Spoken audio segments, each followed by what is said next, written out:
আয়াত ১৭ আল-ইয়াউমা তুজজা কুল্লু নাফসিম বিমা কাসাবাত লা যুলমাল ইয়াউমা ইন্নাল্লাহা সারিউল হিসাব।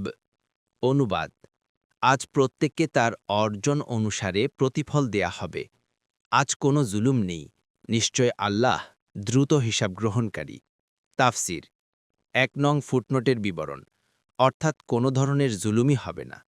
প্রতিদানের ক্ষেত্রে জুলুমের কয়েকটি রূপ হতে পারে: ১ প্রতিদানের অধিকারী ব্যক্তিকে প্রতিদান না দেয়া, ২ সে যতটা প্রতিদান লাভের উপযুক্ত তার চেয়ে কম দেয়া, ৩ শাস্তিযোগ্য না হলেও শাস্তি দেয়া, ৪ যে শাস্তির উপযুক্ত তাকে শাস্তি না দেয়া, ৫ যে কম শাস্তির উপযুক্ত তাকে বেশি শাস্তি দেয়া, ৬ জালিমের নির্দোষ মুক্তি পাওয়া এবং মজলুমের তা চেয়ে দেখতে থাকা, ৭ একজনের অপরাধে অন্যকে শাস্তি দেয়া।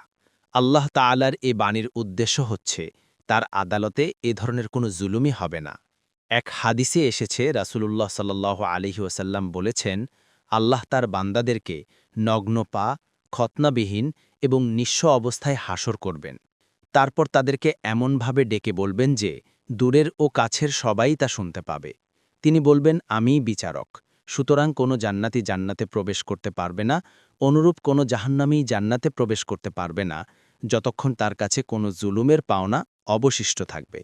আর আমি তার বদলা নেব না, এমনকি যদি তা একটি চরও হয়। সাহাবীগণ বললেন, আমরা বললাম, কিভাবে তা সম্ভব হবে অথচ আমরা সেখানে নিঃস্ব অবস্থায় হাজির হব? তিনি বললেন, সওয়াব ও গুনাহের মাধ্যমে সেসবের বদলা নেয়া হবে। অতঃপর রাসূল সাল্লাল্লাহু আলাইহি ওয়াসাল্লাম এ আয়াত তিলাওয়াত করলেন। মুস্তাদরাকে হাকিম।